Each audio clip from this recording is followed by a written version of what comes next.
Fala galera, tudo bem? Eu sou o Celarim, sou empreendedor, mentor e investidor de startups e hoje vou contar do dia que eu quase quebrei a minha startup.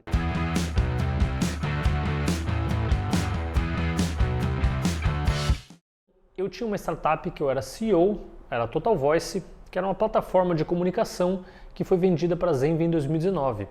E nem todo mundo sabe, mas eu não sou fundador dessa startup. Eu tinha uma startup anterior que não deu muito certo e os meus sócios dessa startup tinham um projeto paralelo chamado Total Voice e que eles me chamaram para cuidar do comercial.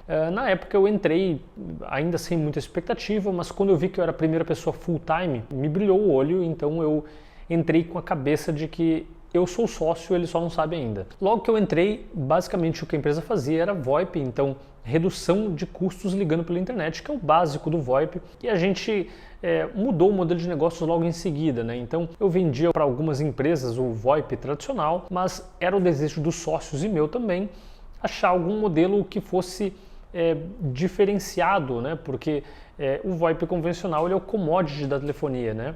Tem muitas empresas que fazem isso, a concorrência era muito grande, era guerra de preço, a gente queria sair disso e ir para um universo um pouco mais tranquilo, um universo onde não tivesse tanta concorrência.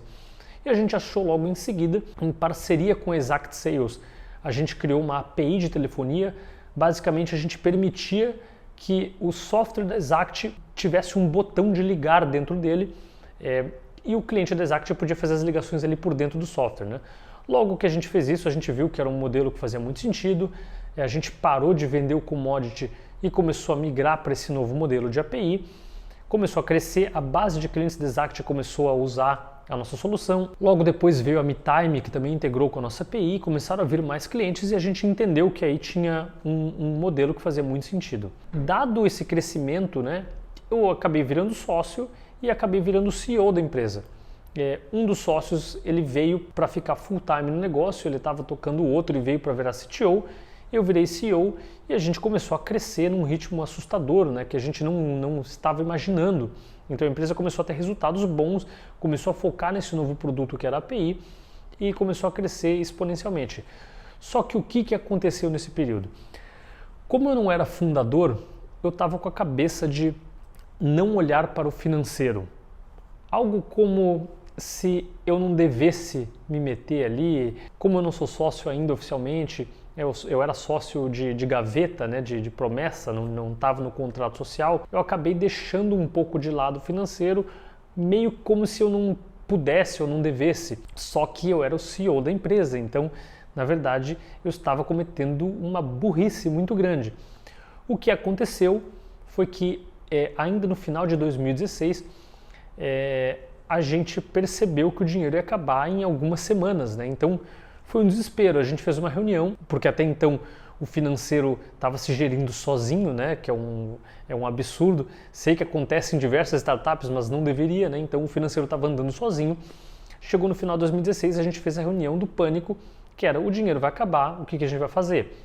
Por sorte, a gente tinha capital no momento para colocar na empresa, então todos nós tivemos que tirar dinheiro do nosso bolso para aportar na empresa, só que a partir desse evento eu percebi que eu não podia mais fazer daquele jeito, né? Até então o financeiro estava meio largado, eu tinha colocado pessoa que não sabia o que fazer ali, eu cheguei a colocar um estagiário para cuidar do financeiro na época, de tanto que eu estava com essa restrição de me envolver. Depois desse acontecimento, a gente percebeu que não tinha a menor condição de continuar desse jeito e que a gente precisava fazer alguma coisa, né? A gente precisava trazer alguém que entendia de financeiro para estar à frente do financeiro e, além disso, eu precisava aprender. Não tem como eu ser o CEO da empresa e não saber gerir a empresa, né? Não fazia o menor sentido. Então foi isso que a gente fez. A gente começou a correr atrás de uma pessoa capacitada e essa pessoa a gente demorou um pouco para achar, mas achou. E desse momento em diante o financeiro da empresa começou a tomar uma outra cara e em paralelo eu comecei a estudar, né? Então eu não sabia muita coisa, o que é típico de muita startup, né? Então eu sabia vender, o meu sócio cuidava da parte de tecnologia, então é muito comum ver startup com essa complementariedade, né? Que um sabe vender, um sabe programar e o financeiro acaba ficando ali. Então foi o que aconteceu com a gente, né? Só que quando aconteceu esse problema, eu entendi que eu precisava entender minimamente, né? Aliás, eu precisava entender muito mais do que eu entendia do financeiro, até para conseguir ter trocas de qualidade com a líder do nosso financeiro que a gente contratou. Depois que a gente fez isso, a gente começou a amadurecer o financeiro da empresa, começou a ter visões que a gente não tinha, né? Então a gente começou a olhar para uma DRE gerencial, começamos a olhar para um fluxo de caixa, a gente conseguia comparar a nossa DRE com a DRE contábil, então a gente começou a levar a empresa para outro patamar. E esse outro patamar nos permitiu alguns avanços, né? Um deles foi captar a nossa primeira rodada de investimentos. A gente não teria captado com o financeiro no modo automático como estava rodando, né? Então, como a gente começou a ter os dados mais organizados, em 2017 a gente conseguiu captar investimentos e conseguimos crescer a partir daí, né? Com essa rodada a gente conseguiu prever onde a gente ia gastar e como a gente ia gastar, e a partir daí a gente só evoluiu o financeiro. Inclusive teve um momento um pouco antes da Zenvia aparecer para nos adquirir, que a gente estava querendo buscar uma rodada de investimentos, mas a gente foi muito cauteloso de saber que a empresa que estava em burn na época precisaria break-even para poder não ter problemas financeiros, né? Como a gente estava com o financeiro muito redondo, a gente conseguiu chegar no break-even, porque o investimento acabou não caindo no prazo que a gente tinha estipulado, e acabou que nem teve investimento. Poucos meses depois fechou a venda da empresa para a Zenvia, né? Mas o fato da gente ter o controle bem estruturado e bem redondo nos permitiu sobreviver esse período que a gente, se tivesse com o financeiro bagunçado, possivelmente ia ter que demitir muita gente.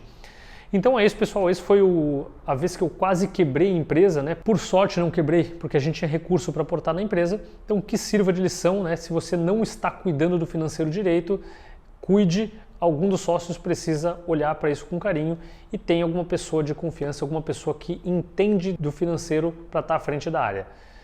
Espero que tenha ajudado. Quaisquer dúvidas aí pode colocar nos comentários que vai ser um prazer ajudar. Um abraço!